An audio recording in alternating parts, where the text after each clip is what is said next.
গল্প সেদিন মুষলধারে বৃষ্টি ছিল। পর্ব 10, লেখিকা আরিশা নূর ছদ্মনাম। সেকেন্ড বাসর রাতে মুহিব মুখ চোখ শক্ত করে বিছানার এক কোণে বসে আছে। চোখে বেদনা ভরা উঠেছে তার। সে ফোঁস করে একটা শ্বাস পেল। রাতে 12:30 বাজে। সেজুতির আসার নামগন্ধ নেই। বাসার পরিবেশও চুপচাপ। বাইরে থেকে আওয়াজ আসছে না কারো। লাইটও বুঝি নেভানো। তাহলে সেজুতি কোথায়? তাকে একা রেখে কই গেল? মুহিব উঠে দাঁড়ালো। না, এভাবে তো একা একা থাকা যায় না। কিছু একটা করতেই হবে তাকে। একবার দরজা খুলে বাইরে গিয়ে কি কাউকে জিজ্ঞেস করবে সেজুতি কই? মুহিব বিছানা ছেড়ে উঠে দাঁড়াতে খট করে দরজা খোলার আওয়াজ হলো।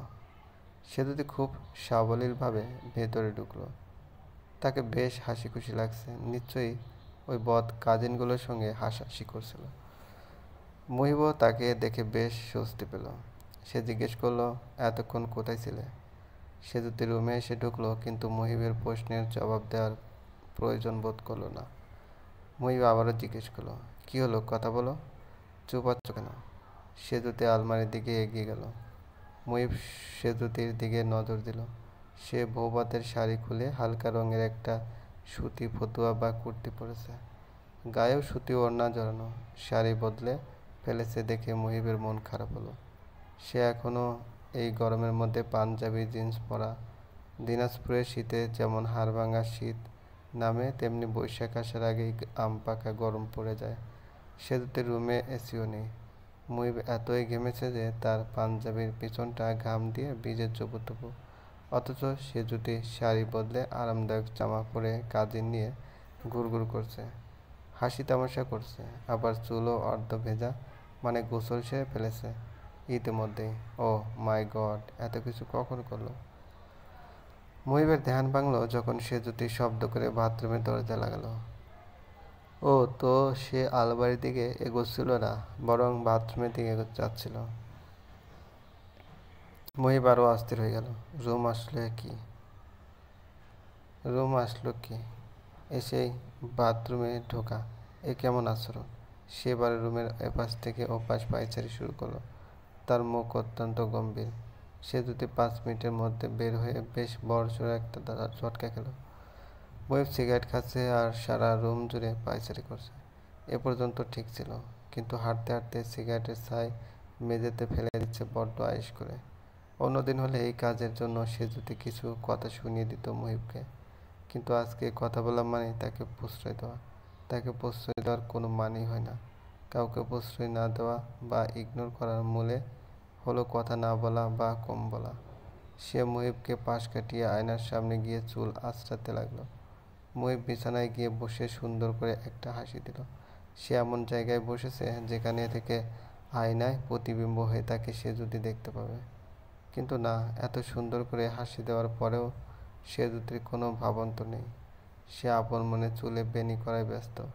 এরপর মুখে লোশন মাখতে লাগে। মুহিব মুখ হুক হুক করে কাশতে লাগে। তাও হেলদোল নেই সেজুতির। এবারে মুহিব বলতে আরম্ভ করলো, পৃথিবীতে তো ইনভিজিবল হওয়ার কোনো ট্যাবলেট বিজ্ঞানীরা বানায়নি এখনও, তাই না? সেজুতি কিছু না বললেও মুহিবের উদ্ভট কথায় ভ্রু কুঁচকাতে বাধ্য হলো। মুহিব আবারও বলল, সেই ট্যাবলেট খেয়ে তো আর আমি অদৃশ্য হয়ে যাইনি যে তুমি আমাকে দেখতে পারছো না, নাকি আমি অদৃশ্য মানব? সেজুতি একটা হাই তুলল। মুহিব তা দেখে নরম সুরে বলে ওঠে, ঘুম পাচ্ছে অনেক। পাওয়ারই কথা, রাতে ঠিক মতো ঘুম হয় না। আসো ঘুমাতে যাই। আমারও ঘুম পাচ্ছে। এটুকু বলে মুহিব চিটপাটাং হয়ে বিছানায় শুয়ে পড়ল।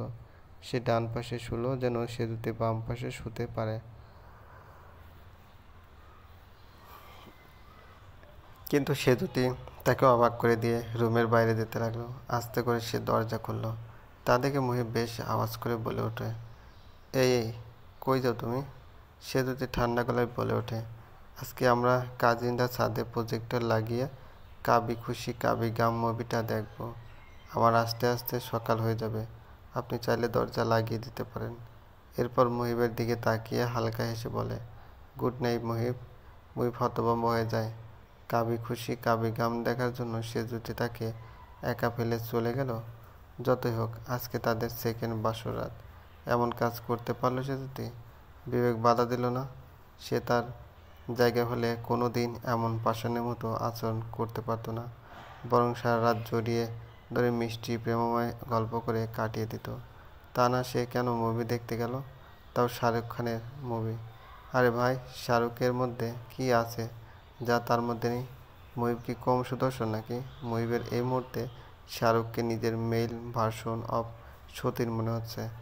সে বিছানায় উপর শুয়ে বিড়বিড় করে বলে, আমার জীবনটাও কাবি খুশি তো কাবি গাম। এরপর এক দণ্ড চুপ থেকে মনে মনে বলে ওঠে, কাজল শাহরুখের কেমিস্ট্রি দেখে যদি একটু রোমান্টিক হতে দেখে সে যদি তাও লাভ। তারপর তারাও কাজলের কাছ থেকে ইন্সপায়ার্ড হয়ে সরিষা খেতে ওড়না নিয়ে দৌড়াদৌড়ি করবে। কিন্তু কথা হচ্ছে, শীতের দিকে সরিষার ফসল হয়। এখন এই এপ্রিল মাসে বোধহয় সরিষা ভেঙে তেল উৎপাদন প্রক্রিয়া শুরু হয়ে গেল। এখন তার ওড়না নিয়ে দৌড়ানোর ইচ্ছার কি হবে? ইচ্ছা ভঙ্গ হতে চলল, এটা ভাবতেই কষ্ট পেল মুহিব।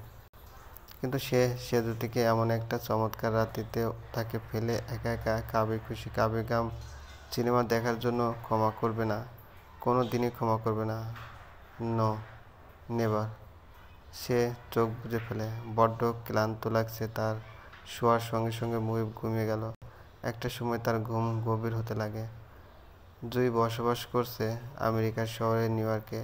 সে ম্যানহাটন দ্বীপের উত্তরের দিকের এক জায়গায় থাকছে বিগত 4 বছর ধরে। সে যেই অ্যাপার্টমেন্ট থাকছে সেটা একটা সুন্দর ও চমৎকার ছবির মতো স্বচ্ছ ও শুভ্র তাদের এলাকাটা। সে হাউস নং 36-এ থাকে, 12 তলায়। পাশে একটা বড় পার্ক। বাচ্চারা সেখানে খেলছে। কিছু দেখা যায় না, বাচ্চাগুলোকে পিঁপড়ার মতো লাগে। পার্কের পাশে ফ্লাওয়ার শপটার ডেকোরেশন অদ্ভুত সুন্দর। মিস্টার অ্যান্ড মিসেস জন এই ফ্লাওয়ার শপের ওনার। দোকানের নামটাও খুব সুন্দর, লামর। এর মানে কি জুই জানে না, কিন্তু নামটা তার দারুণ লেগেছে। ফ্লাওয়ার শপের পাশ বেয়ে চলে গেছে পিচ ঢালা রাস্তা ঘেঁষে রেইন ট্রি, ক্রিসমাস ট্রি পেয়ে ওঠে তার কিছু দূরে একটা গির্জার পাশে রয়েছে বিশাল বড় এক ক্যাকটাস গাছ। এই ক্যাকটাসের বয়স নাকি প্রায় 100 বছর। তারপরে শুরু হয়ে যায় school, college, office, train, bus station, কাঁচা বাজারের দোকান, ডিপার্টমেন্ট সেন্টার। বাস স্ট্যান্ড হতে খানিকটা দূরেই হসপিটাল এবং রেস্তোরাঁ। বিভিন্ন ক্যাটাগরির রেস্তোরাঁ আছে। চীনা, জাপানিজ, ইন্ডিয়ান, কোরিয়ান, ইতালিয়ান, হরেক রকম দেশের ঐতিহ্যবাহী খাবার পাওয়া যায় সেগুলো রেস্টুরেন্টে। জুই আজকেও বারান্দায় দাঁড়িয়ে পার্কের দিকে তাকিয়ে আছে। যদিও উচ্চতার জন্য কিছুই বোঝা যায় না, তাও যাই বুঝতে পারলো লাল টি শার্ট পরা অভিক তার ফ্রেন্ডের সাথে খেলা করছে। ফুটবল খেলছে তারা। অভিককে দেখে বোঝা যাচ্ছে যে সে বেশ মজা পাচ্ছে। অভিকের একজন আফ্রিকান ফ্রেন্ড আছে, নাম মেবি মারিশা বা মারিশা। খুব মিল তাদের। জুই অভিকের কাছ থেকে দৃষ্টি সরিয়ে নিল। অভিকের দিকে তাকিয়ে থাকলেই তার কান্না পায়। Why she is behaving like a brown mom. এই যে গরমে অভিক ঘেমে গেছে, তার মন চাচ্ছে ছুটে গিয়ে তার বেবিকে এসিতে এনে বসিয়ে ঠান্ডা জুস খেতে দিক। জুই রুমে এসে নিজের চুল বেঁধে নিল। তাকে বেরোতে হবে, পরনে তার স্লিভলেস শার্ট আর টাইট জিন্স। তাকে হসপিটাল যেতে হবে। আচ্ছা, আজকে অভিভাবক সঙ্গে নিলে কেমন হয়? সে বোর ফিল করবে? নিশ্চয়ই করুক। আজকে জুই অভিককে নিয়ে সারা দিন ঘুরবে। আজকের দিনটা স্মরণীয় করে রাখবে, যেন স্বর্গে গেলেও তার এই স্মৃতি মনে থাকে। বাংলাদেশে লিগ্যাল নোটিশও পাঠাতে হবে, অনেক কাজ বাকি। তাও আজকে সে অভিককে নিয়ে ঘুরবে।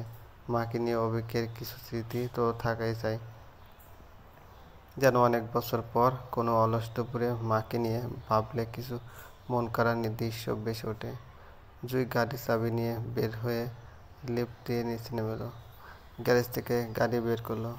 এরপর গ্যারেজের গেট লাগিয়ে পার্কের সামনে গিয়ে অভিক ধরে এনে গাড়িতে বসালো। অভিক নাক ফুলিয়ে বলে ওঠে, মাম্মা দি স্টার নট ডান। জুই গাড়ির এসির স্পিড বাড়িয়ে দিয়ে খিলখিলি করে হেসে উঠল। এই হাসিটা এতটাই প্রাণবন্ত ছিল যে জুই নিজেই আচমকা কেঁদে দিল। তবে সেটা নীরবতা কান্না। হসপিটালে সে অভিককে কোলে বসিয়ে ডক্টর অ্যালবার্টের অপেক্ষা করছে। জুই এমনভাবে শক্ত করে অভিককে ধরে বসে আছে যে অভিকের শ্বাস আটকে যাচ্ছে। অ্যালবার্ট এসে বেদনা ভরা মুখে বলে, দেরি করার জন্য দুঃখিত ড্যাডি। জুই আবার মুচকি হেসে বলে, ইটস ওকে ডক্টর, আপনি দয়া করে রিপোর্টগুলো দেখে আমাকে কৃতজ্ঞ করুন। অ্যালবার্ট হেসে রিপোর্ট দেখতে লাগলো। জুইয়ের পরশু দিনের টেস্টের রিপোর্ট আজকে এসেছে। রিপোর্টগুলো পড়ার সঙ্গে সঙ্গে তার মুখ ফ্যাকাশ হয়ে গেল।